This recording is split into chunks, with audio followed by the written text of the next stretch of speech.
Bonjour à toutes et à tous, bienvenue sur ce nouveau live de la chaîne Twitch No Code France. Voilà, avec nos super comptes à rebours qui s'arrêtent à 30 secondes. Voilà, je vous avais prévenu, ça fait toujours une petite surprise. Écoutez, ça me fait très plaisir d'être là avec vous, Walid, Stéphane, Kim, David. Il y a déjà pas mal de monde qui sont connectés. Salut à toi Xavier, et n'hésitez pas, tous les autres qui nous regardaient, à nous dire bonjour. On va parler aujourd'hui d'open source ensemble. Voilà, on fait tous les quatre partie de la guilde open source de l'association No Code France. Mais au-delà de ça, l'idée, c'est vraiment, je pense que c'est un sujet qui nous tient à cœur tous les quatre.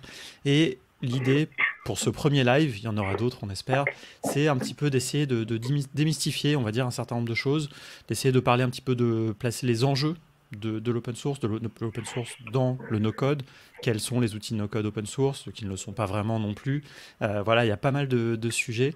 N'hésitez pas, si vous nous regardez, si vous avez des questions, vraiment, n'hésitez pas à les poser, c'est vraiment l'occasion. Nous, ça va nous permettre aussi de comprendre un petit peu aussi, vous, vos besoins, et ça orientera peut-être un petit peu l'action de la guilde. Pour bien commencer, ce que je vous proposais, c'est de faire un petit tour de table, peut-être en commençant par toi, Stéphane, l'animateur du coup de cette guilde, si tu veux dire quelques mots pour les gens qui ne te connaîtraient pas. Bonjour à tous, merci pour ce live. Donc moi je suis le fondateur et dirigeant de Digital Corner et WP Connect.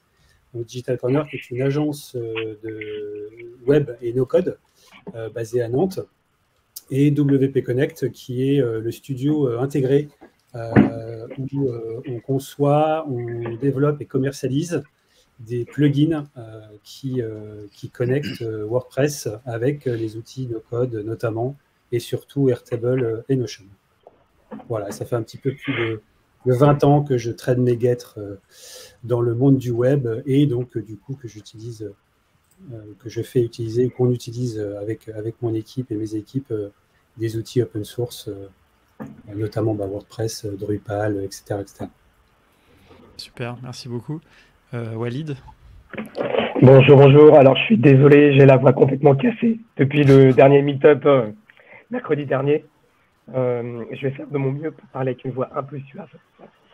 Moi, je suis tombé dans le libre il y a à peu près une vingtaine d'années aussi, dans mes études.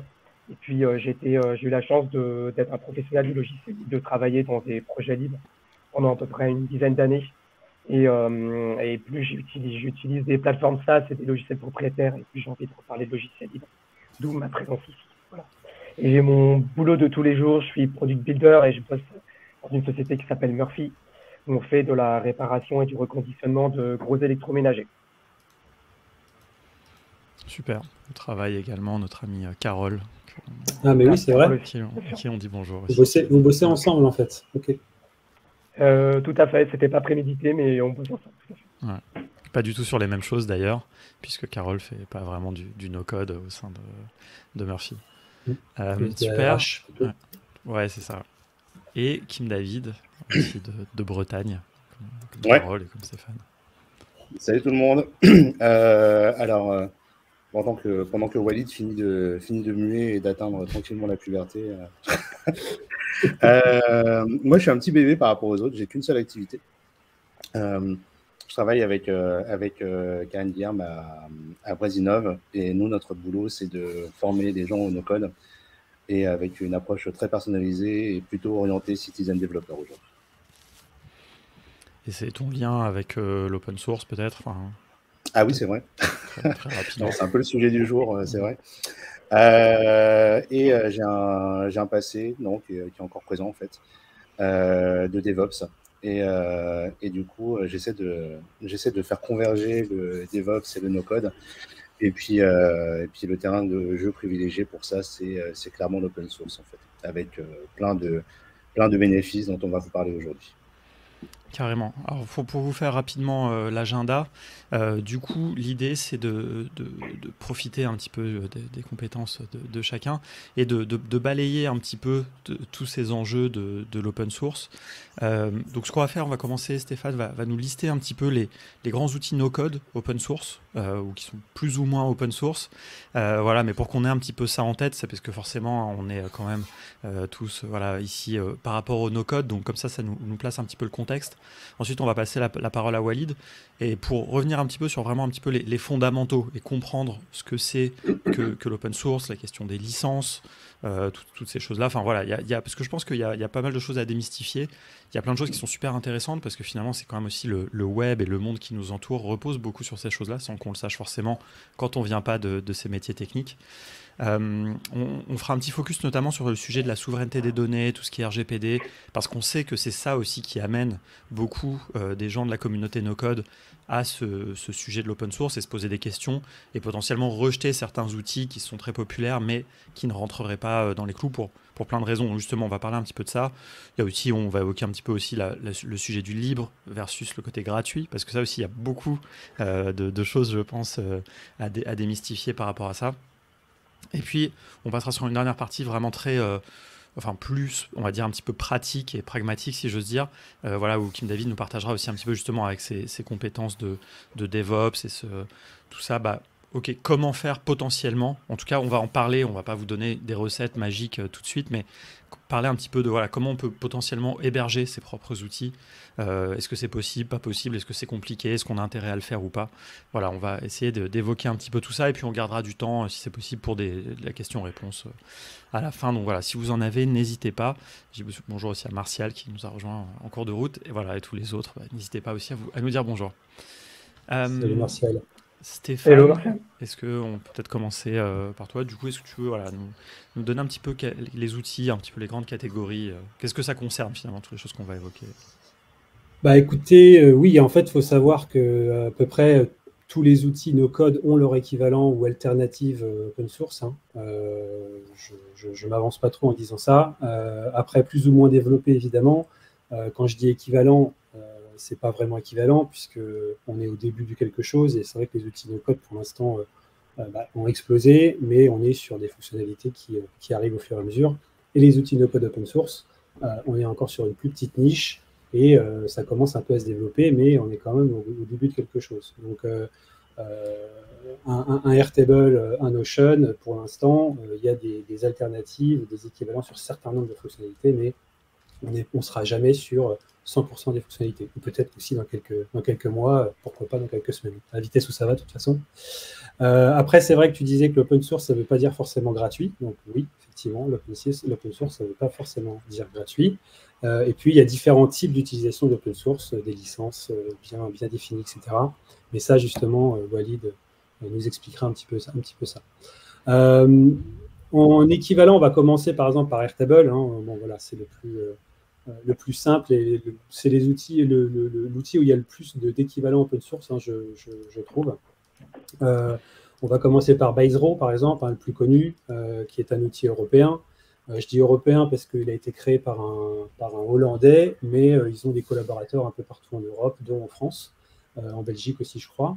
Ils ont un mode SaaS, en fait, hein, et ils ont un mode aussi auto-hébergé. Et dans le mode auto-hébergé, ils ont aussi différentes sortes de plans. Un plan totalement gratuit et un plan aussi payant en auto-hébergé. Ça, on reviendra justement sur cette notion parce que je pense que tout le monde n'est pas forcément familier avec le côté SaaS et auto-hébergé, mais c'est vrai que c'est vraiment l'enjeu. Est-ce qu'on utilise l'outil en ligne, en mode cloud, donc plutôt SaaS, ou alors est-ce qu'on veut potentiellement s'en occuper soi-même? On va revenir là-dessus. Ouais. Tout à fait. Il y a ensuite NocoDB américain, qui récemment, alors eux, ils étaient partis sur un mode complètement open source, et là, ils ont ouvert depuis quelques temps un plan qui s'appelle NocoCloud, en fait, qui est une version justement SaaS et auto-hébergé aussi, gratuit et payant. Donc, ils sont en train de faire un petit peu la même chose que Basero. Et aussi, voilà, je voulais vous parler aussi de Rowi, qui est un outil assez puissant aussi quand même, et Grist, qui est un outil beaucoup plus simple, on va dire, qui est plus de la spreadsheet, mais qui est open source aussi, et qui permet de faire des choses aussi assez sympas, mais assez basiques.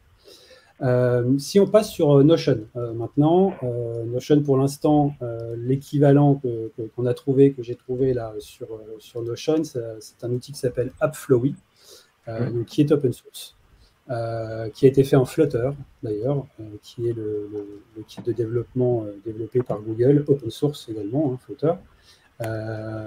Mais pour l'instant, AppFlowy est assez puissant, mais il n'y a pas évidemment la puissance de Notion. Il n'y a pas de base de données, par exemple, il me semble. On est surtout sur de la prise de notes, du wiki, etc. Mais voilà, on est au début de quelque chose. Si on passe les liens en même temps dans le chat, juste pour. Il n'y a surtout pas les automations, surtout ça. Sur AppFlowy. Ouais. Et justement, tu fais une transition parfaite, Walid.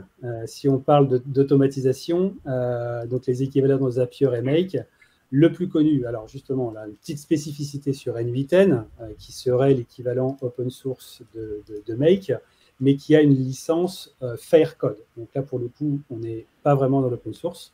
Donc Walid, tu nous diras les différences qu'il y a entre le Firecode et l'open source, mais c'était quand même bien de le souligner, puisque c'est un peu le seul en son genre.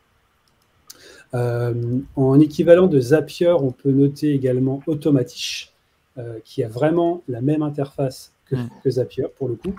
Donc, c'est vraiment un Zapier-like. Et ActivePieces, qui est entre Zapier et l'interface d'automation de Airtable, je trouve.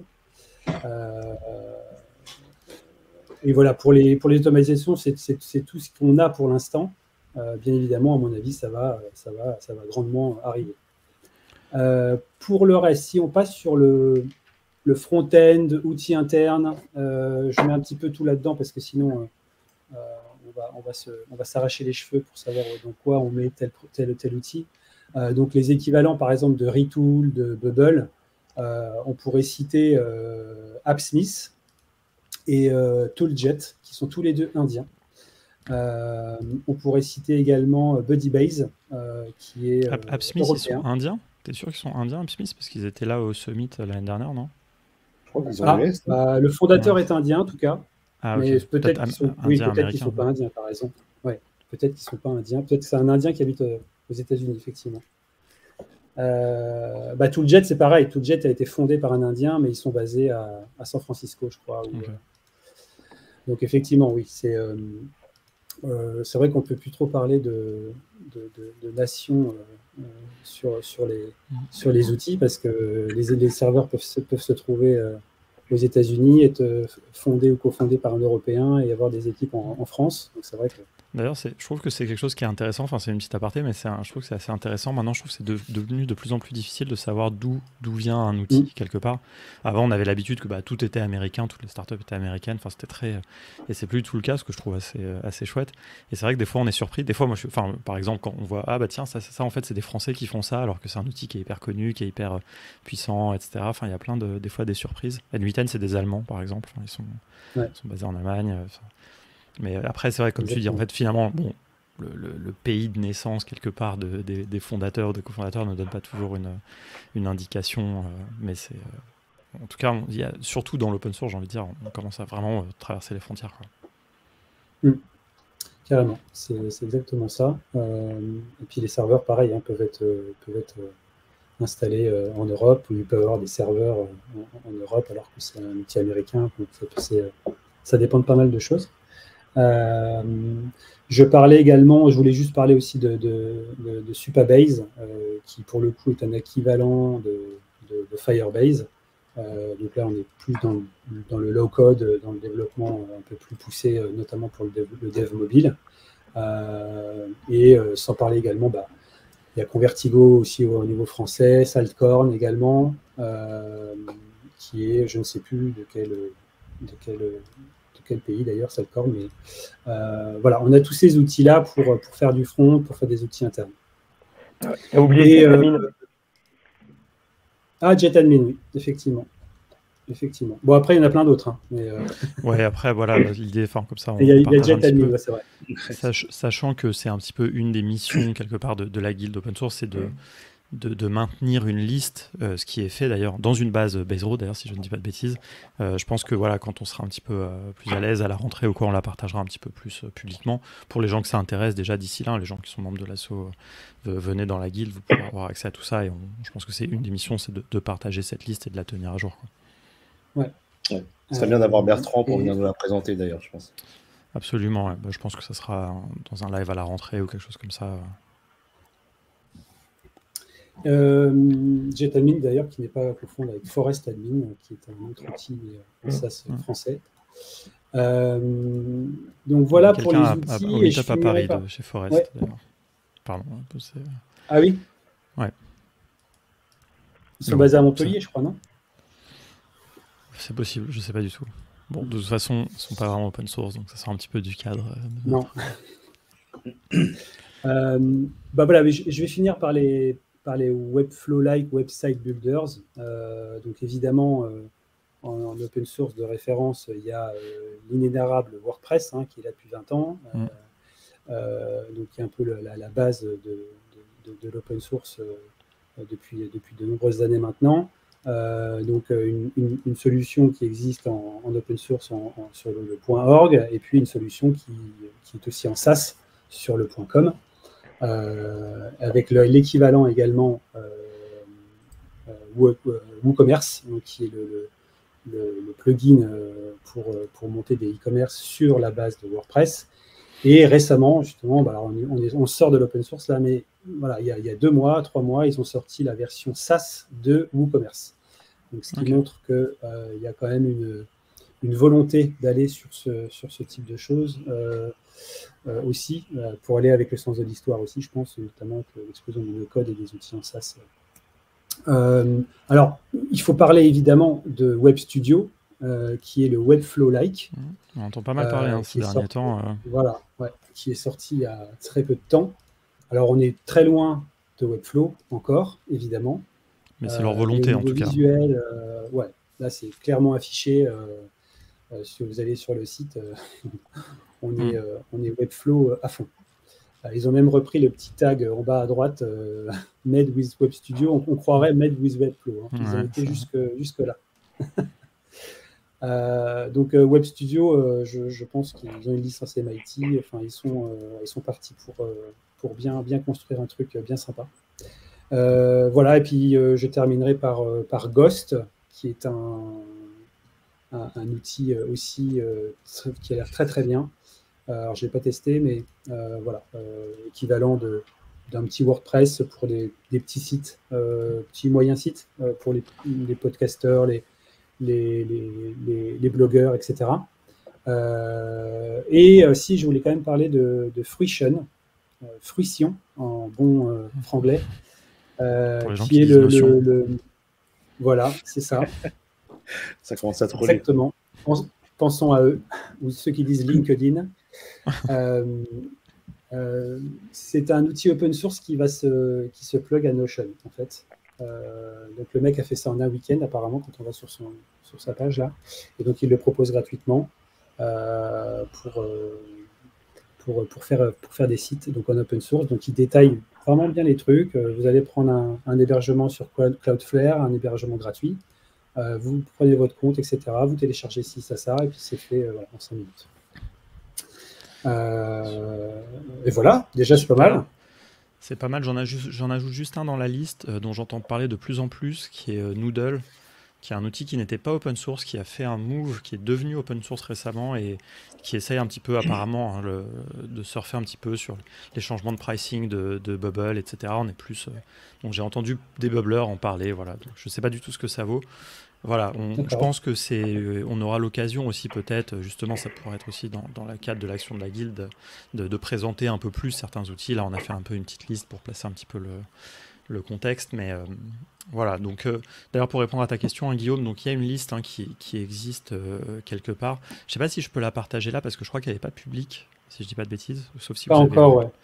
Mais voilà, mais c'est quelque chose qu'on partagera au sein de la communauté, évidemment. Voilà, là, on vous a donné un petit peu le principal de la liste. Super, merci beaucoup pour ça. Écoute Walid, on te laisse la main un petit peu justement pour, maintenant qu'on a fait un petit peu ce panorama, voilà, revenons un petit peu aux fondamentaux. C'est quoi l'open source finalement? Yes, alors déjà, on parle de logiciel libre ou de logiciel open source. C'est deux notions qui sont devenues équivalentes. Donc on peut parler de libre ou d'open source. C'est globalement pareil. Donc après, ça dépend de son affinité. Voilà. Un logiciel libre, c'est un logiciel, donc c'est du code. Et en fait, ce code, il est fourni. Et pour qu'on parle de logiciel libre, on doit respecter 4 libertés fondamentales. La première, ça s'appelle la liberté d'étudier. C'est de pouvoir regarder, avoir accès au code source. C'est ce que vous pouvez faire. Si vous allez sur GitHub ou sur des instances GitLab, par exemple, vous avez accès au code source, vous pouvez regarder. Vous pouvez, la liberté de redistribuer, vous avez le droit librement de prendre le code source, de le redistribuer à qui vous voulez.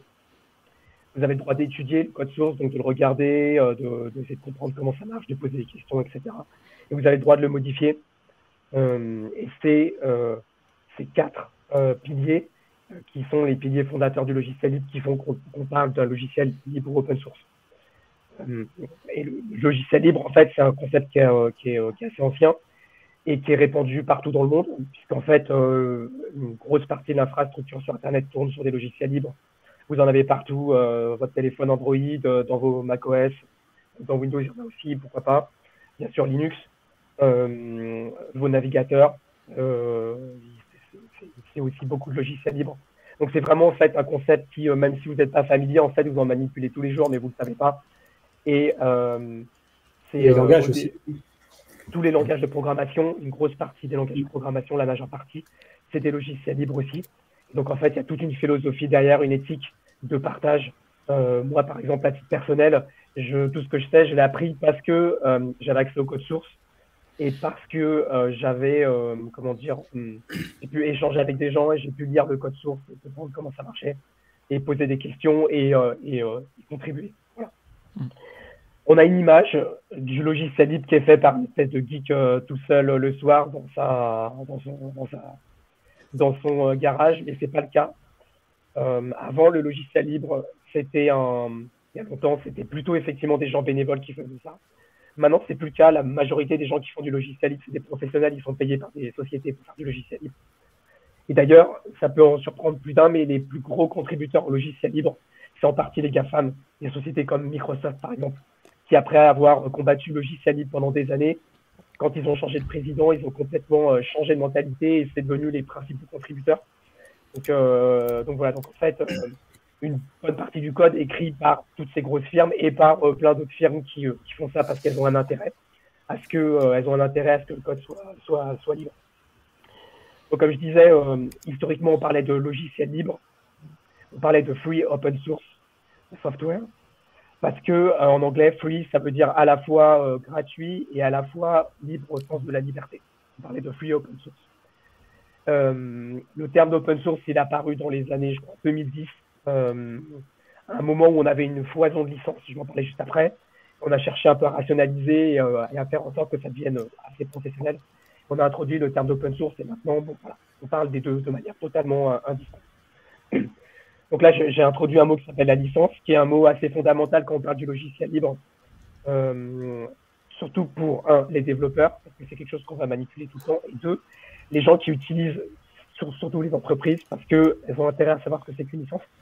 Donc là-dessus, je vais juste lire les deux phrases de définition qu'on trouve sur Wikipédia, qui dit qu'une licence d'un logiciel, c'est un contrat par lequel le titulaire des droits d'auteur, donc celui qui écrit le logiciel, sur un programme informatique, il définit avec son co-contractant, donc l'utilisateur ou l'exploitant du logiciel, les conditions dans lesquelles le programme il peut être utilisé, diffusé ou modifié.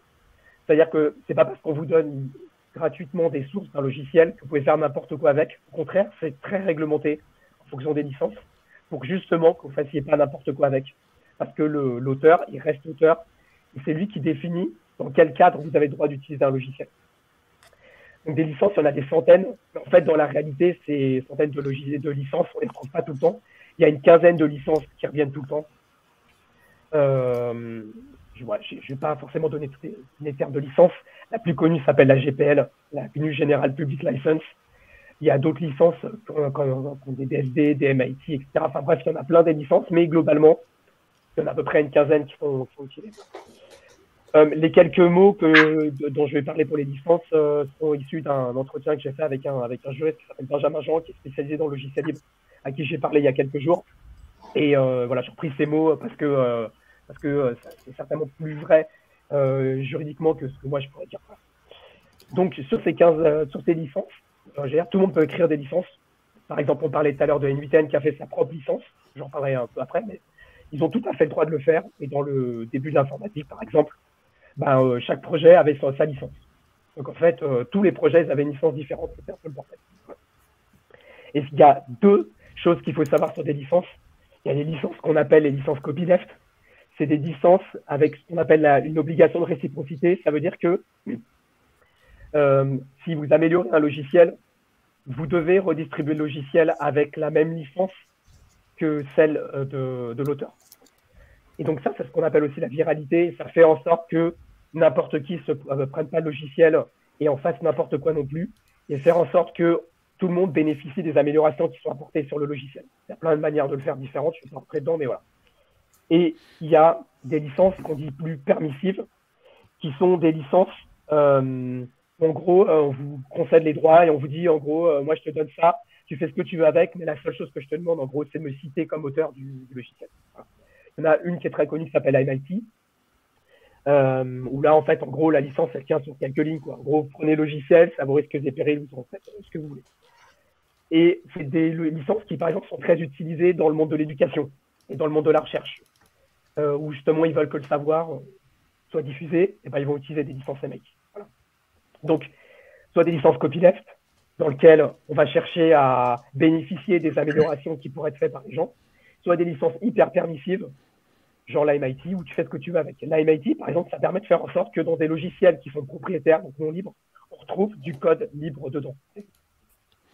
Est-ce que peut-être tu peux, pour illustrer juste la licence MIT, tu peux nous dire, par exemple, dans les outils no-code un peu qu'on a cités, lesquels ont cette licence, enfin ceux que tu sais. Basero, par exemple, il y a une licence MIT. JetAdmin a une licence MIT. Parce qu'en fait, WebStudio, voilà. En fait, en gros, j'ai toujours eu du mal à comprendre personnellement pourquoi on faisait une licence MIT. Et en fait, en interviewant Benjamin, il m'a expliqué qu'en fait, ce genre de licence, c'est aussi pour les gens qui ne veulent pas se prendre la tête, justement, avec tous ces problématiques juridiques, etc. C'est genre, bon, voilà, je mets le truc en libre, il faut que ça se diffuse, c'est parti. C'est vrai que je ne l'avais pas regardé depuis longtemps, hein, mais j'ai mis le lien dans le chat, je vous invite à regarder, mais c'est vrai que la licence MIT, elle fait littéralement 10 lignes, quoi. Oui, c'est fait pour. C'est fait pour ne pas prendre la tête avec les gens là-dessus. Donc, sur ces avoir des combinaisons de licences, du coup, ou pas? Tu peux avoir du dual licensing. En général, tu fais ça pour avoir une licence libre avec une licence propriétaire, par exemple. Qui permet, en fait, en gros, de pouvoir faire des deals avec des entreprises privées. Je pense à des boîtes comme comme des bases de données, comme par exemple MySQL, ils avaient du dual, je sais pas, ils ont peut-être toujours dual licensing, ce qui fait ça permet de faire des deals commerciaux avec des sociétés. Et en même temps, ça permet d'avoir un logiciel libre open source que tu vas pouvoir trouver dans tes distributions Linux, etc. Parce qu'en fait, quand tu as ça, c'est quand tu as des... Enfin, si je dis pas de bêtises, c'est tu as une version community, par exemple, de ton logiciel, qui est complètement libre, et tu as une version entreprise qui n'a pas la même licence, non? C'est ça? Non, pas forcément. Pas forcément, ça peut être le même code qui va être disponible dans deux licences, mais par exemple, dans certains cas, pour des industriels, etc., qui veulent être sûrs d'avoir la paternité, enfin, qui veulent être sûrs d'avoir un contrat commercial, avec certaines clauses, etc., on va pouvoir utiliser des licences propriétaires, en fait. Okay. Mais l'auteur, il reste auteur et il a toujours les droits de définir ce qu'il veut en faire. Voilà. C'est ça qui est important là-dedans. C'est lui, en tant qu'auteur, qui définit ce qu'on va faire avec son propre logiciel. Donc, dans certains cas, il peut aussi décider de changer de licence. Il y a certains projets qui ont essayé de le faire, mais là, tu peux avoir une levée de bouclier de la communauté. Voilà, c'est arrivé dans certains cas. Donc, la communauté Non, ouais, sur l'open source, ça serait intéressant d'en parler parce que les outils open source sont justement portés, poussés, promus par la communauté qu'il y a derrière et qui peut être énorme aussi, en fait. Hein. C'est Ouais, que tout à fait. Tout à fait. c'est ouais. D'ailleurs, l'auteur, souvent, il garde ce privilège supplémentaire qui est de choisir déjà qui peut avoir un rôle d'admin sur les repos de code, par exemple. Et ces personnes-là ont le pouvoir après de choisir les contributions qui vont entrer ou pas dans la base de code et qui va être commune aussi. Ouais, tout à fait. J'utilise volontairement pas les termes techniques, mais Ouais. c'est l'idée, quoi. Tout à fait. Un point qui est très important et qu'à mon avis, ça voudrait qu'on aborde, la peine qu'on aborde un jour, mais dans des vidéos plus dédiées, un peu plus à un moment, c'est que si je prends l'exemple de Noodle, c'est pas parce qu'ils mettent le code en libre que demain ils vont avoir une communauté. Avoir une communauté, c'est un travail très long, très complexe, ça demande de l'animation. Pour l'avoir fait sur certains projets, c'est pas facile, ça demande des compétences particulières. Voilà. Et la dernière chose que je voulais dire, effectivement, c'est la notion de le libre versus gratuit. Le libre, c'est pas gratuit, loin de là. Vous allez passer du temps et parfois le libre, vous allez en utiliser, mais il y a vous allez prendre on appelle par exemple une souscription, une licence pour payer pour avoir accès à un service. Par exemple, il y a des logiciels libres qui sont hébergés dans le cloud. En fait, comment dire, le fait de prendre cette souscription vous donne accès, par exemple, à des fonctionnalités supplémentaires qui, elles, peuvent ne pas être libres, par exemple. Donc, on va avoir différents modèles qu'un jour, on pourrait détailler. Et un des modèles, par exemple, qu'on appelle l'open core, comme par exemple Base.ro, vous avez le cœur de l'application qui est libre et vous avez des parties de l'application qui ne sont pas libres et sur lesquelles vous devez payer une licence pour accéder à cette application-là. Voilà. Et la dernière chose que je voulais dire avant de laisser la main, c'est que le libre, c'est pas gratuit. Et en fait, quand on prend un logiciel libre, et on va en parler après, qu'on installe dans son infrastructure, la question c'est comment je fais pour pouvoir quand même bénéficier au projet, sachant que je ne vais pas payer.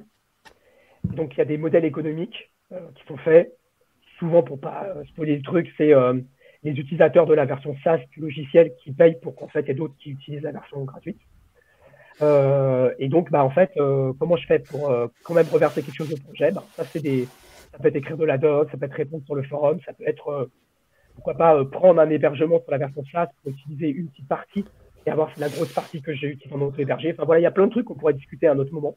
Et voilà, la question est toujours très compliquée de comment est-ce que je vais faire pour utiliser de manière gratuite un logiciel, mais quand même contribuer parce que l'éditeur il a besoin d'argent pour payer ses développeurs et le marketing et tout ça. Voilà ce que j'avais à dire en introduction de cet aspect libre. Ça, c'est un sujet d'ailleurs que je trouve super intéressant parce que c'est vraiment un des plus gros trucs qui est mal compris, je pense, dans cette économie qu'il y a autour de l'open source et qu'on pourrait aborder avec par exemple Olivier Maes de Base.ro qui connaît très bien ces choses-là et qui en parle assez bien, d'une part par le modèle de Base.ro, mais il y a aussi d'autres modèles.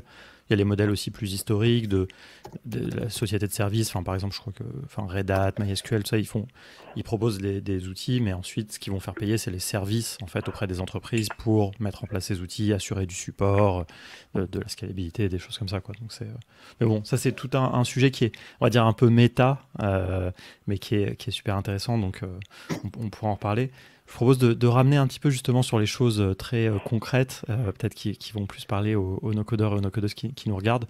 Il y a un sujet qu'on voulait un petit peu aborder qui nous amènera vraiment sur ce sujet de l'auto-hébergement. Parce que finalement, on s'en rend compte, une des demandes qu'on voit le plus dans la communauté no-code, c'est voilà, je veux être plus proche de mes données, pouvoir les héberger en France, que ce soit dans un cadre réglementaire, que ce soit pour des raisons d'éthique, que ce soit pour des raisons des fois pas forcément les bonnes, mais ça ne change rien. Il y a cette volonté des fois de ne pas avoir ces données qui se baladent sur des outils américains, sur des serveurs américains, ou en tout cas en dehors de son propre périmètre. Qu'est-ce que, peut-être Kim David, est-ce que tu veux nous dire pourquoi est-ce que ça c'est important? Quels sont les enjeux un petit peu par rapport à ça? Ouais, des enjeux autour de ça, ils sont En fait, ils sont plus généraux qu'on le croit. On en parle beaucoup en lien avec le RGPD et, beaucoup parce que c'est mal compris en fait le RGPD. Aujourd'hui, par exemple, le RGPD, stocker les données en Europe, c'est ni une condition nécessaire ni suffisante pour le respect du RGPD. Déjà, ça faut le savoir. Et ensuite, le sujet il est plus vaste que ça parce qu'en fait, la question qu'il y a derrière, c'est comment on choisit un outil, quelles sont mes contraintes, et c'est là que la partie se joue en fait. Par rapport à mon projet, qui a un contexte particulier, par rapport à mes croyances, mes convictions, qui sont un deuxième facteur, et il y a un autre facteur qui serait dans quelle phase de mon projet je me trouve. Par exemple, si notre objectif c'est de partir vite, la plupart du temps, on est plutôt plus enclin à partir sur un mode SaaS qui nécessite moins de travail de mise en route. Donc ça, c'est une première chose. Des contraintes, il y en a de toutes sortes. On n'a pas cité aussi la privatisation des flux. Quand on a des clients qui ont des données qui sont hyper sensibles, que ce soit du bancaire, de la défense, des choses comme ça, clairement, les flux de données, ils vont pas passer sur Internet public, même si c'est RGPD, c'est en Europe ou peu importe, c'est simplement interdit.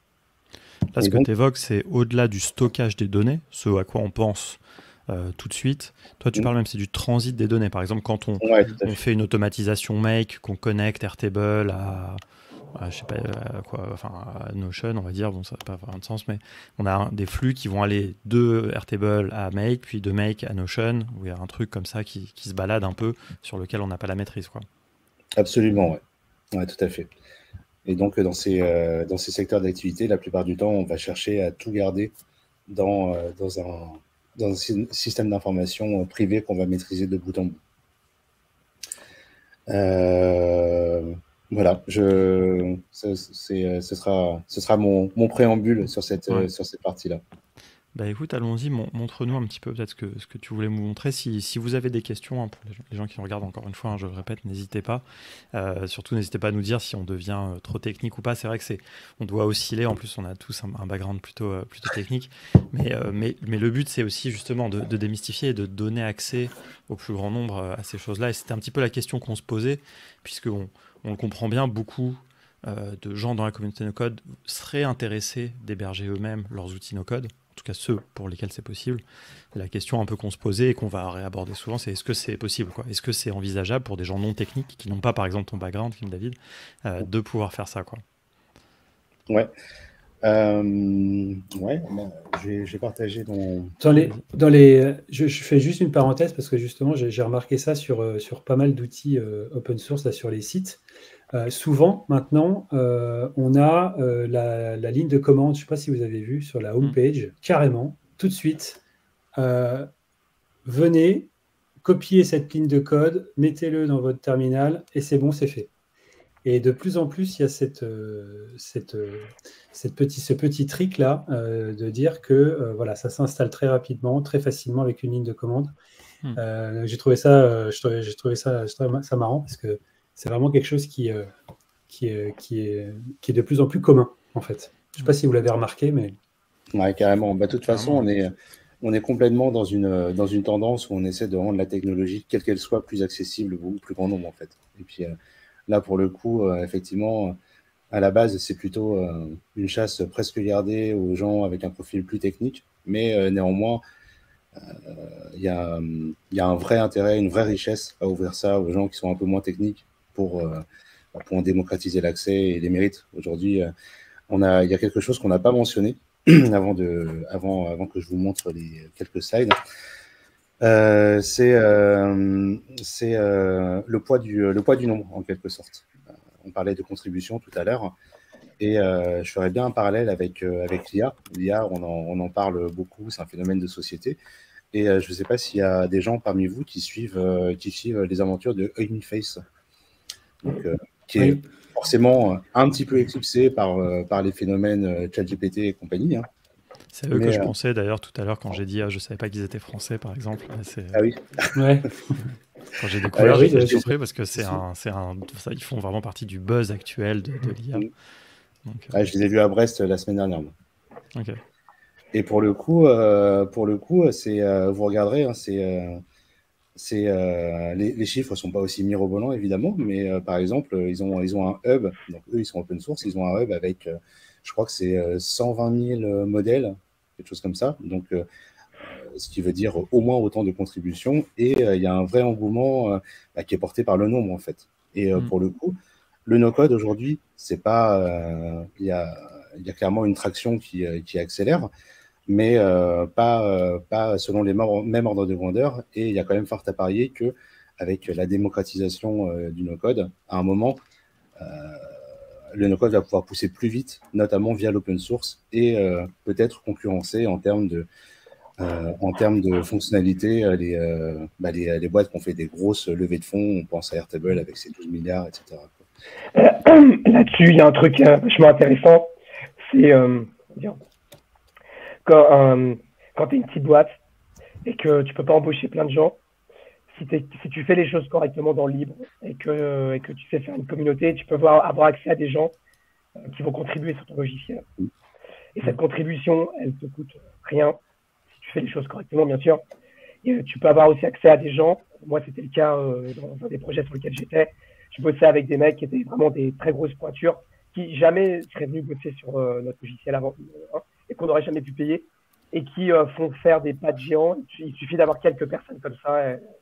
Et en fait, la force de la communauté, c'est aussi que tu as des gens qui vont au départ parfois commencer à titre personnel, et après embarquer leur entreprise dedans. Et ta communauté, effectivement, l'effet du monde, c'est que plus il y a de monde, et plus ça ramène de gens, plus ça ramène d'entreprises. Et voilà. Et c'est ça qui est vachement intéressant autour de, par exemple, d'outils comme N8N, même s'il n'est pas vraiment libre. C'est ce buzz-là aussi, il ramène des gens, et donc il ramène mécaniquement des contributions aussi. Juste pour illustrer ce que tu dis, alors dans le monde du libre, il y a évidemment un truc qui est incontournable, c'est GitHub. Et en fait, il y a des métriques dessus qui sont très intéressantes, notamment le nombre d'étoiles qu'on regarde beaucoup. Par exemple, le GingFace, c'est 100 000 étoiles à peu près. N8N, c'est 30 000, donc ce qui est aussi quand même pas mal. Et notamment, là, j'étais sur la page donc de N8N, je l'ai mise dans les commentaires. Il y a 345 contributeurs au projet N8N sur GitHub. Et N8N, alors je sais pas, mais moi, quand je les avais rencontrés, c'était une équipe d'à peine 10 personnes, quoi. Aujourd'hui, ils sont pas 20. C'est pas gros. Mais c'est une toute petite équipe, donc comme tu dis, et ça c'est un truc que j'aimerais bien faire un jour, un épisode sur vraiment l'animation de communautés open source, etc. Il y a un livre qui est extraordinaire là-dessus qui s'appelle La cathédrale et le bazar aussi, qui parle de ça. Moi je trouve ça passionnant, c'est d'ailleurs des choses qui je trouve très inspirantes même pour la communauté no-code, le fonctionnement de la communauté no-code, mais c'est un vrai sujet. Donc, voilà. Ouais, juste pour finir là-dessus, c'est aussi, ça passe pas que par le code, ça passe aussi par faire infuser les idées. Typiquement, c'est des concepts, des réflexions, etc., que tu mets à disposition gratuitement, pour lesquels tu invites les gens à venir contribuer, et qui, en fait, finalement, finissent par devenir à la fin des documents de référence. Et c'est ça qui est vraiment hyper intéressant, c'est toutes ces réflexions avec des gens qui sont meilleurs que toi, ou au moins plus que toi, et qui permettent d'aller plus loin. En fait. Carrément. Kim David, Yep. je te laisse les 15 dernières minutes. Ça marche, on y va. Enfin, ça fait très officiel comme ça, hein. Surtout, vous n'hésitez pas à réagir. Hein, sinon, oui, bien sûr. Ça quand même. C'est aussi pour rappeler où on en était. Ouais. On fait un focus donc sur la partie auto-hébergement. C'est la grosse partie. C'est la partie qui nous intéresse le plus, en tout cas d'un point de vue opérationnel. Voilà. Okay. Donc, on a parlé licence, et puis là, on va toucher à deux notions qui sont hyper importantes et qui, à moi, me sont très, très chères quand on parle d'hébergement, d'ops, etc. C'est d'une part la maîtrise et le contrôle, quoi, et la responsabilité. Et notamment des fautes, du downtime, etc. Voilà. Donc, quand on utilise des SaaS, on est soumis à pas mal de dangers qui peuvent être de toutes sortes. J'en ai répertorié 2 ou 3 ici. Là, j'ai voulu symboliser les fuites de données, les problèmes de sécurité, etc. Les problèmes de scalabilité, tel qu'on le dit avec un anglicisme un petit peu québécisé, donc, qui est plutôt la mise à l'échelle en français, et le fait d'être dépendant d'autres systèmes, de systèmes externes. Et aujourd'hui, le problème, c'est que quand on utilise des SaaS, et notamment nos codes, en réalité, on utilise des choses qui sont essentiellement des boîtes noires. J'exagère évidemment parce que quand on parle d'open source dans le cloud, on a quand même accès au code et tout ça. Mais derrière, par exemple, on ne sait pas comment l'infra est géré. Derrière, on ne sait pas s'il y a une redondance, on ne sait pas s'il y a une surveillance, on ne sait pas, enfin voilà, toutes ces problématiques opérationnelles que les gens du monde de l'ingénierie logicielle connaissent bien, même si parfois ils ont peur de s'y frotter en vrai. Hein.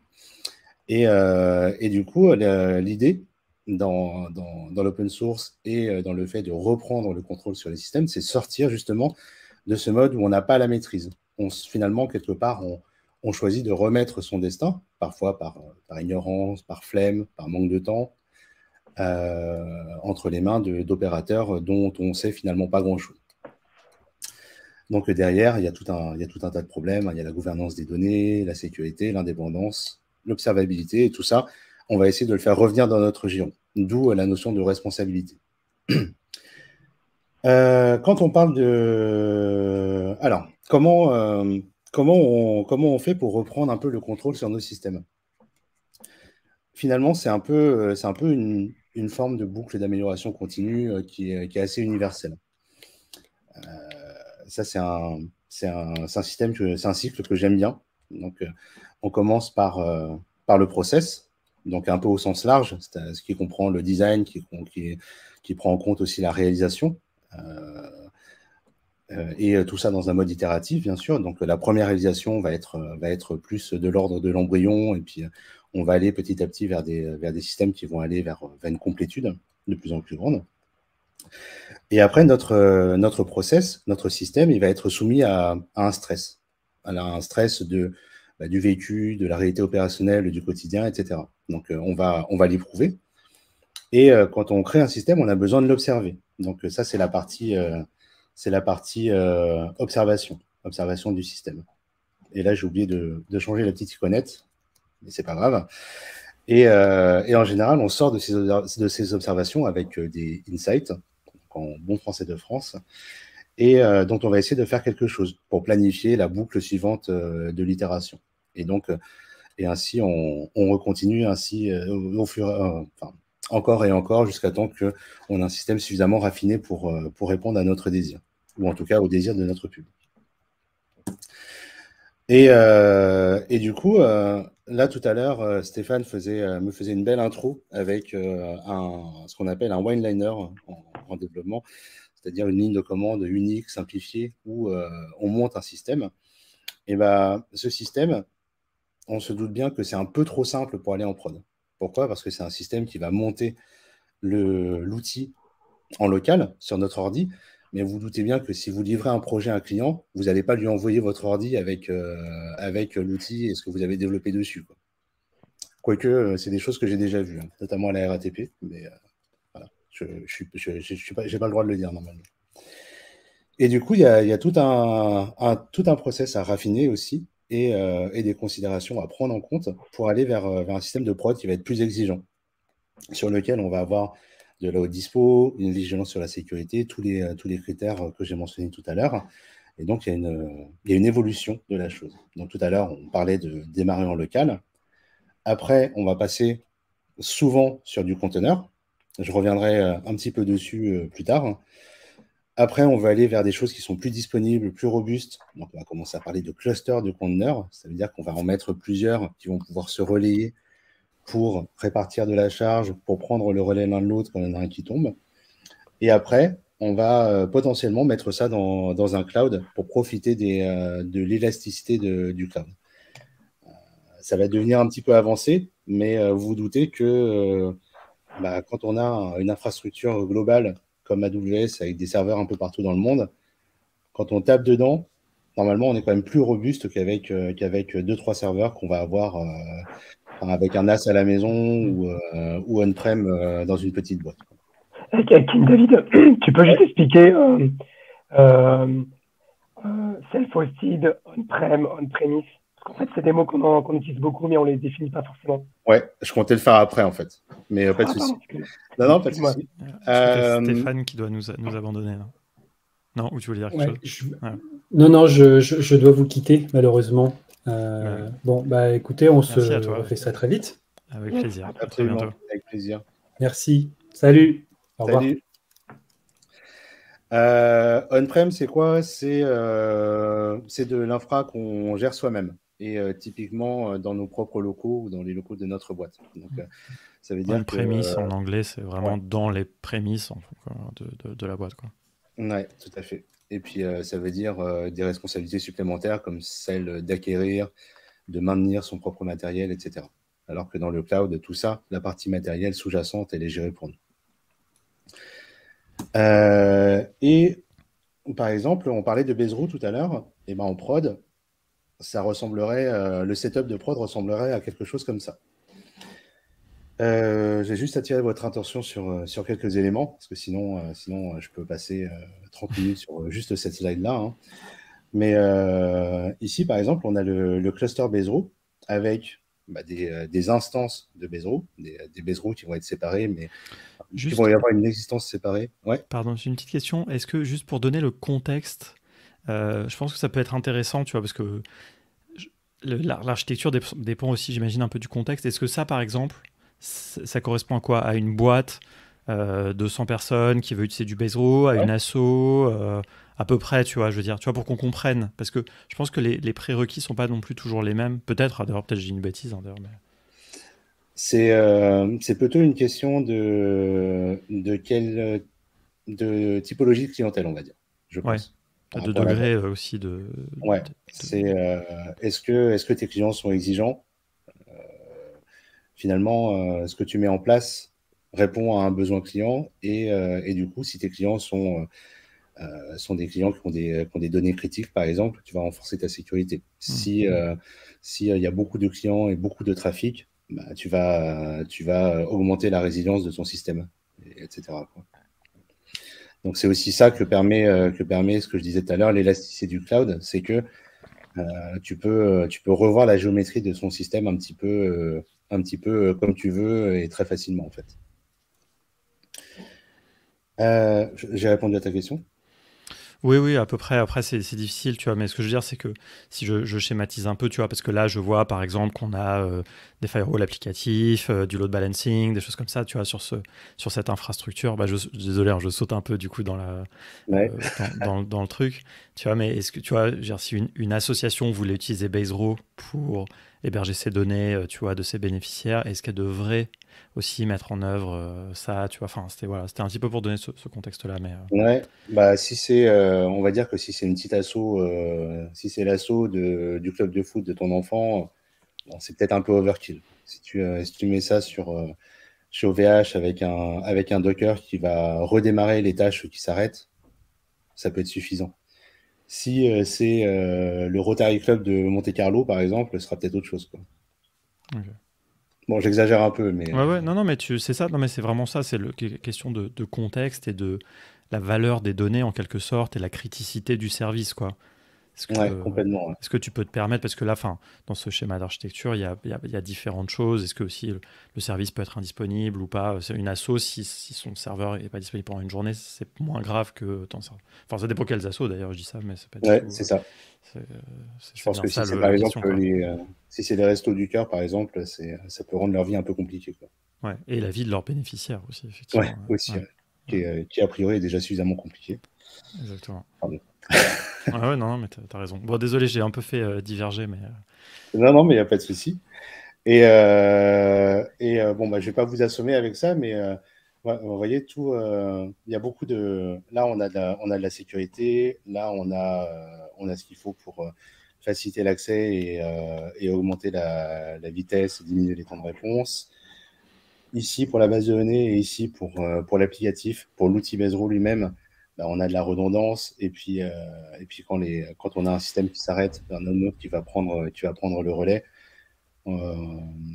Et puis, bah, s'il y a beaucoup de charges, il peut même allumer de nouvelles instances pour être sûr d'absorber la charge, etc.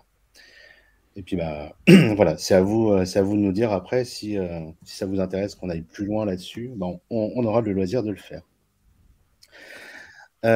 Et en fait, il se trouve que... alors là, normalement, j'en ai perdu un certain nombre. Mais en fait, déployer quelque chose comme ça, c'est pas forcément si compliqué que ça. Enfin, si, il faut le monter, mais dans le geste, voilà. Si moi je devais le faire, je le ferais comme ça. Donc il y a du code derrière.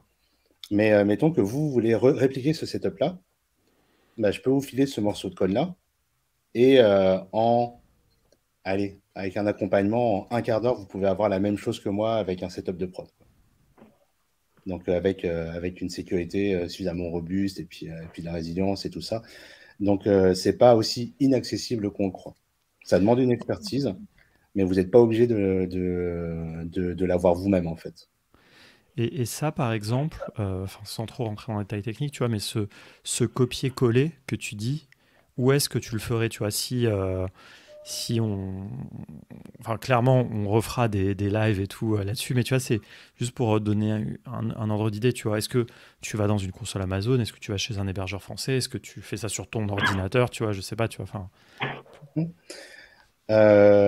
Bah là, typiquement, on lancerait les commandes depuis l'ordi et puis ça irait sur un cloud Amazon, Est-ce Voilà. que, Après, est-ce que ce serait possible de faire sur autre chose qu'Amazon? Parce que j'imagine ça c'est tout de suite le premier tu vois, frein que les gens vont avoir, tu vois, on va dire bien sûr. essayer d'éviter les GAFAM par exemple. Enfin les gens, Ouais, certaines personnes qui sont attachées à l'open source. ouais. Bah, tout à fait. Ça peut rester chez un autre GAFAM hein, d'ailleurs. Mais sinon, à part ça, ça peut très bien aller via des technos dont on peut parler après, qui sont Docker, qui deviennent des gros standards, Kubernetes. Mm. Ça peut aller très bien chez OVH, par exemple. Ou ça peut aller, si on est sensible aux questions aussi responsabilité D'incendie. environnementale, ça peut aller chez un stratosphère qui fait plus d'énergie verte, des choses comme ça, quoi. Ok. Voilà. Et le principe derrière tout ça, la raison pour laquelle finalement vous pouvez potentiellement déployer une infra de type prod, enfin, ce qui n'est pas anodin, hein. Moi j'ai mis une dizaine d'années à acquérir cette expertise, hein, mine de rien. Donc, le fait de pouvoir le reproduire, c'est rendu possible par des technos comme Docker qui se sont imposés sur le marché, ou Kubernetes, qui ont le mérite, comme on le voit sur le schéma là, d'abstraire finalement l'infrastructure qu'il y a derrière. Donc ça veut dire que peu importe que derrière les serveurs, ce soit du Windows, du Linux, du Mac, qui est plus ou moins de mémoire et tout ça, ces technos-là vous permettent d'être complètement agnostique, c'est-à-dire de ne pas avoir à prendre tout ça en compte pour déployer votre système. Et vous avez la garantie qu'il marche de la même façon qu'il a marché sur votre ordi, en fait. Il y a un truc que je trouve assez intéressant aussi, c'est que si je prends mon cas, par exemple, quand je vais vouloir faire des tests, que je bosse, par exemple, on va dire avec Make, chaque test que je vais faire, il va me coûter de l'argent. Il va me coûter des opérations. Et donc, à côté, je me suis monté un pauvre serveur, petit VPS chez OVH qui coûte rien, qui coûte quelques euros par mois. J'ai monté un petit Docker, un petit N8N dans un coin. Et quand j'ai besoin de faire plein de tâches annexes, de faire des tests, découvrir, etc., je le fais dessus parce que ça ne me coûte rien. Ça, c'est pas un truc de prod, j'en ai pas forcément besoin, etc. Mais c'est juste qu'en fait, tu optimises vachement le coût de tes outils aussi parce que tu fais pas tourner n'importe quoi sur tes outils. Et donc, c'est pas de la prod. Et finalement, ça rend plein de services. Parce que quand tu as besoin de redresser des données, quand tu as besoin de tester une API, un truc, etc., bah, tu es bien content d'avoir un outil sur lequel tu peux faire tous tes tests. Je me suis trompé, j'ai consommé 50 opérations ou 200, bon, c'est pas grave. Tu vois. Et Il y a tout ça aussi qui est assez intéressant et que tu peux faire facilement en mettant ces outils sur ta machine pour découvrir, par exemple, ou justement comme outil de travail à côté, par exemple. Voilà. Ouais, tout à fait. Ouais. Je sais plus ce que j'allais dire.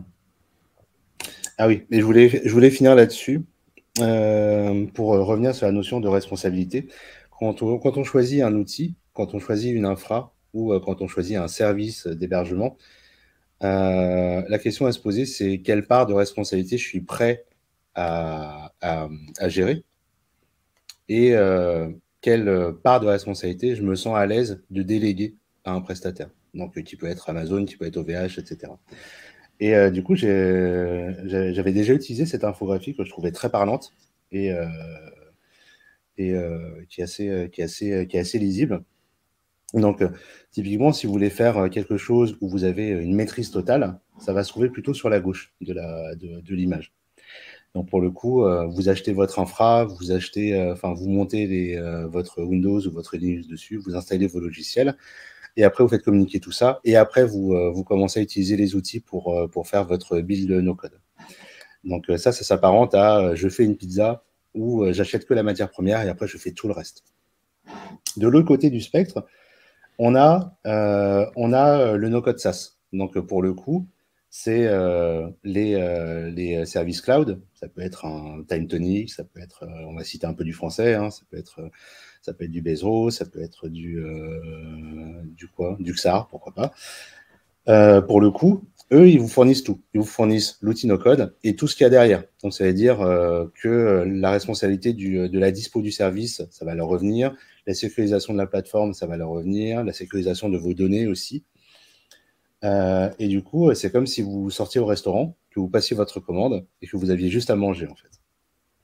Et il faut savoir que entre les deux, il y a tous les degrés, en fait. Vous pouvez choisir. C'est vraiment à la carte. Donc, par exemple, là, en deuxième colonne, on a l'infra as a service où on a une plateforme comme AWS d'Amazon qui va fournir l'infra. Donc, c'est eux qui s'occupent de tout ce qui est matériel. S'il y a une carte mémoire qui est défectueuse, c'est eux qui vont la remplacer. Vous ne le saurez même pas, en fait. Et ils vous garantissent que l'infra est dispo et qu'elle est up. Ça, c'est leur boulot. Et après, c'est vous qui faites le reste. Là, pour le coup, c'est vous qui installez des choses dessus et qui allez utiliser les outils. Donc, voilà, c'est réparti en 4 colonnes, mais il pourrait y en avoir beaucoup plus. En réalité, on fait vraiment ce qu'on veut. On peut choisir différents services selon les prestataires aussi. Il y en a qui sont plus ou moins managés. C'est ça le terme technique. Sachant que le niveau final de ce management, c'est les no-code en mode SaaS, quoi. Ok.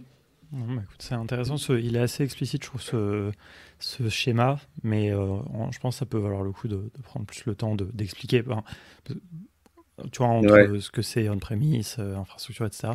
Mais c'est intéressant. Mais je trouve que l'image entre la pizza toute faite que tu vas manger au resto et acheter les ingrédients et tout faire soi-même montre bien le spectre de ce qui est possible. Mais je pense que ça, c'est typiquement quelque chose qu'on devrait creuser. C'est entre eux. En fait, vous avez un peu dit chacun les deux spectres. C'est-à-dire que Walid, il nous a dit, voilà, le côté j'ai un petit VPS sur OVH, j'ai installé un petit N8N pour faire des tâches comme ça non critiques. Et de l'autre côté, il y a une architecture sécurisée, load balancée, etc. Pour moi, c'est un peu ça, c'est les deux bouts du spectre. Après, comment on y arrive, c'est là aussi où, de toute façon, comment on fait l'un ou l'autre. On peut faire le petit truc dans son coin, sur un serveur chez soi, où on doit tout gérer, le système, même, comme tu dis, les cartes mémoire et tout. Ou alors, voilà. Donc, il y a toujours plusieurs échelles suivant le contexte et tout. Et je pense que voilà, si on veut proposer des choses assez actionnables, je pense aux no-codeurs, aux no-codeuses, on devrait un peu se pencher là-dessus, mais c'est hyper intéressant, ça résume bien la problématique.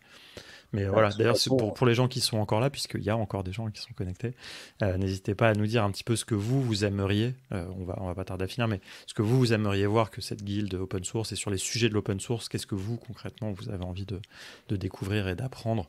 Là, on a un petit peu balayé différents sujets, c'est assez intéressant. Ouais, faut se souvenir qu'en fait, tout ça, c'est des questions de choix Et tout ce qu'on fait, c'est essayer d'apporter suffisamment de réponses pour que les choix puissent être éclairés, en fait. D'ailleurs, je trouve qu'il y a un paramètre aussi qui serait intéressant de développer un peu. C'est, tu vois, toujours dans cette image qu'on voit à l'écran, le prix, le budget. On n'a pas parlé, par exemple, des budgets et des choses et combien ça coûte. On l'a dit déjà, hein, le libre, ça ne veut pas dire que c'est gratuit. C'est pas parce que vous avez à votre disposition le code, par exemple, de Baserow, que ça va vous coûter zéro de le faire de votre côté, quoi. Et il y a plein d'échelles là-dedans, quoi. C'est-à-dire que même si vous le mettiez sur un ordi chez vous, dans un coin, ce qu'on vous recommande pas trop, mais pourquoi pas, vous devez vraiment payer l'électricité de ça, quoi. Enfin, il y a plein de manières de faire. Et voilà, si vous louez l'infrastructure, combien ça vous coûte, si vous êtes en mode pass, combien ça vous coûte, etc., quoi. Ce serait intéressant de Ouais, développer un peu aussi. ouais, tout à fait. On pourra mettre des ordres de grandeur là-dessus. Ouais.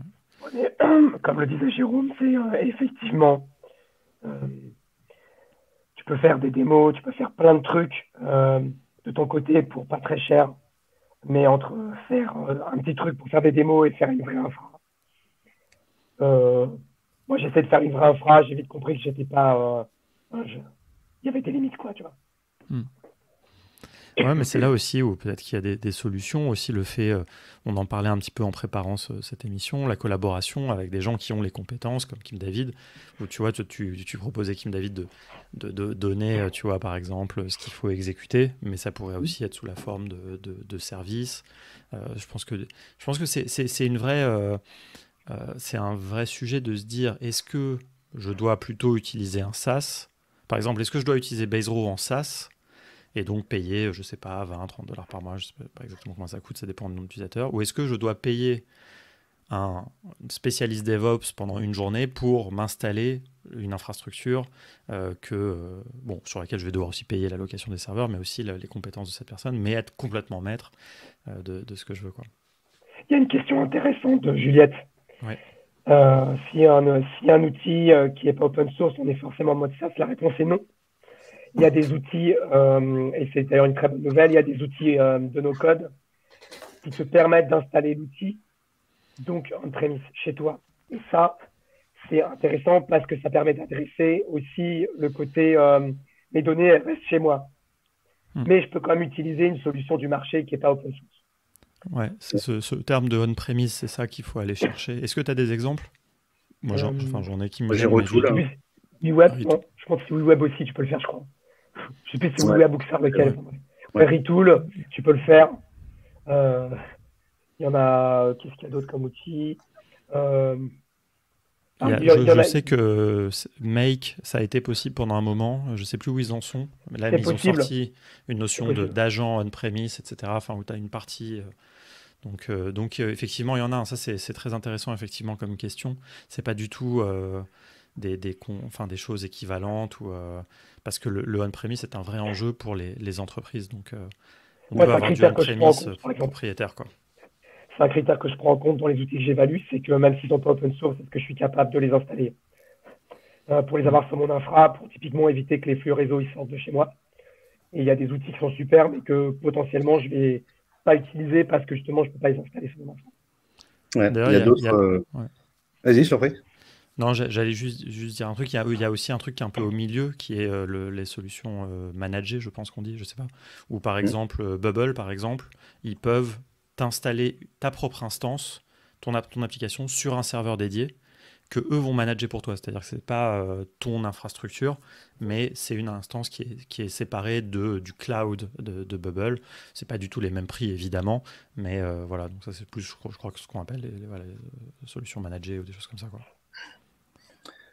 Ouais. Et un petit mot là-dessus encore. Ça peut paraître un peu contre-intuitif d'avoir l'impression d'avoir un peu le pire des deux mondes entre le fait d'avoir une gestion qui te revient et en plus une licence commerciale. Mais dans certains cas, ça peut avoir des mérites. Par exemple, je sais que nous, on utilise Retool pour un certain nombre de nos projets parce que derrière, on sait que le support technique, il est top. Ils ont une vraie force de frappe sur tout ce qui est développement de fonctionnalités et pour certains clients, c'est un vrai critère en fait.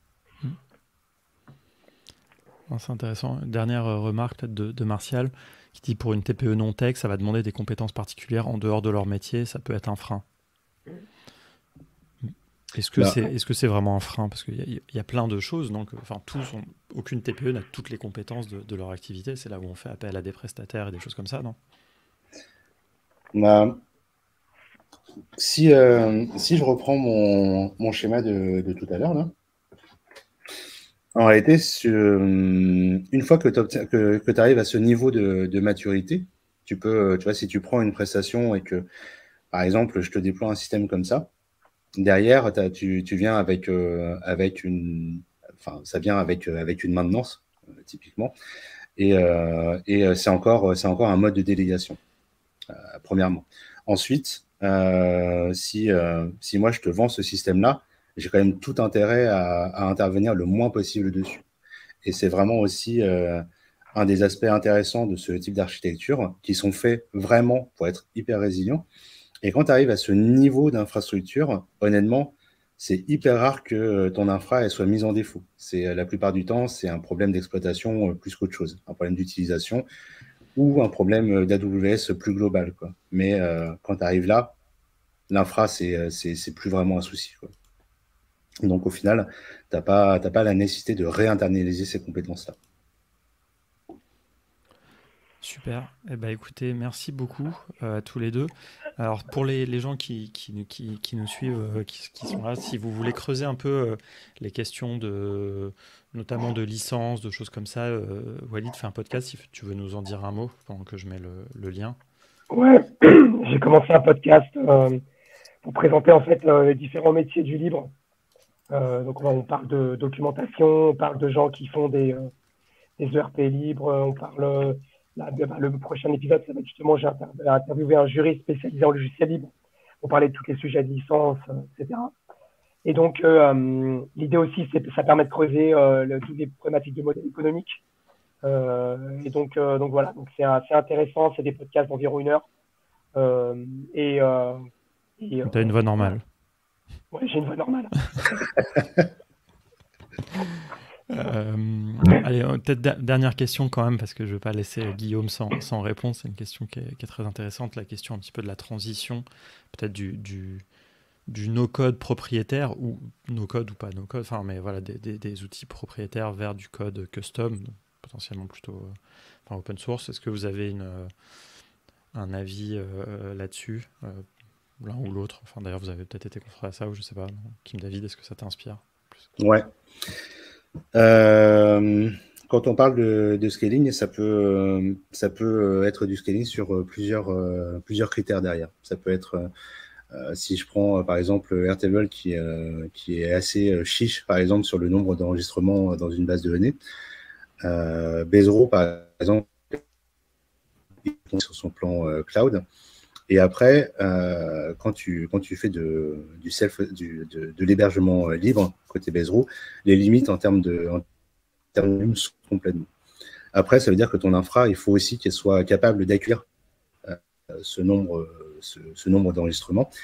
Et c'est aussi un des intérêts de l'archi que je présentais tout à l'heure, c'est que l'archi, elle est faite pour être scalable. J'en ai pas parlé parce que c'était déjà suffisamment complexe, mais les 4 tâches que j'ai montrées au milieu, en fait, c'est 4 à la base, mais tu as un dispositif qui s'appelle un autoscaler, qui porte bien son nom pour le coup, et qui va s'indexer sur la charge entrante, qui va détecter que là, la charge elle commence à être un peu trop importante pour ton système, et qui va être capable d'ajouter des instances de manière dynamique sans que tu aies besoin de le faire, sans que tu aies besoin de surveiller ni de le faire manuellement. Voilà. Et puis après, c'est encore une fois, c'est une question de périmètre, de contraintes techniques qu'il faut pourvoir. Ce qu'on fait régulièrement aussi, on choisit les outils pour ça. Par exemple, sur un projet qu'on a mené récemment, on est parti volontairement sur du Rotool et du N8N parce que au début, en toute première phase, on commence sur un MVP. Il faut le produire vite, traditionnellement. Donc, on part sur du cloud, sur les versions cloud. Et après, à partir du moment où le projet devient mature, devient pérenne, et on commence à parler d'industrialisation. Dans ce cas-là, on va transiter très souvent vers des choses qu'on héberge de soi-même pour faire sauter les limites et se mettre dans les clous, par exemple, en regard du RGPD ou des peurs du client, par exemple. Donc, et pour le coup, la migration est très simple. Tu restes dans le même outil. La plupart du temps, tu n'as rien à faire. Ça te prend 5 minutes. Je ne sais pas si j'ai répondu à la question de Guillaume. Après, je pense que c'est une question vaste, hein, mais c'est vrai que c'est tout un sujet qu'on pourrait aborder. En fait, ce qui serait intéressant aussi, c'est d'avoir des gens qui ont des retours d'expérience, qui ont vécu justement cette transition d'outils là-dessus. Enfin, mais ouais, je pense que ça répond. En tout cas, Guillaume te dit merci pour la précision. Tant mieux. C'est déjà pas mal. Mais bon, écoutez, je vous propose qu'on s'arrête là parce que je pense que c'est un sujet qui nous intéresse. On pourrait parler très longtemps de tout ça, mais on a fait déjà une bonne émission. Merci beaucoup à vous deux. Où est-ce qu'on peut vous suivre s'il y a des gens qui ont des questions, sachant que bon, il y a le Slack évidemment de Code France, il y a la guilde open source. N'hésitez pas, si vous êtes adhérent de l'asso, à la rejoindre pour nous aider à porter tous ces sujets. Mais sinon, à titre plus personnel, Walid. Mastodon ou alors LinkedIn. Ok, tu peux mettre tes liens peut-être dans le channel. Truc. Et toi, Kim David, sur LinkedIn, pas mal. Ouais, sur LinkedIn. Et puis on a une newsletter aussi qui sort toutes les 2 semaines, parce que ça demande quand même un gros effort de rédaction, mine de rien. Et voilà. Et puis si vous êtes du côté de la Bretagne, bah, vous pouvez venir nous voir. On fait régulièrement des ateliers aussi. Donc c'est l'occasion de se voir en vrai et de partager un vrai verre aussi. Carrément. Alors, je mets juste le lien de Mastodon, je sais plus, la prochaine fois je devrais.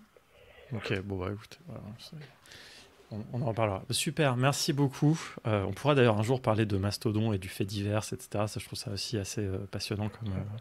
Si je connais pas grand-chose, mais je trouve ça assez incroyable comme infrastructure. Bref, bon, allez, je remets pas une pièce. On va s'arrêter, on a tous des choses à faire.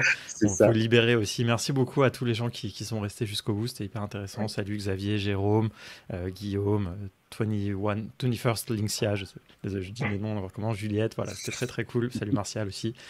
Et à très bientôt. Abonnez-vous à la chaîne de No Code France. Il y aura plein de lives sur l'open source à partir de la rentrée, je pense. Allez, salut à tout très le monde. bientôt. Merci Alexis, merci Walid. Salut, à bientôt.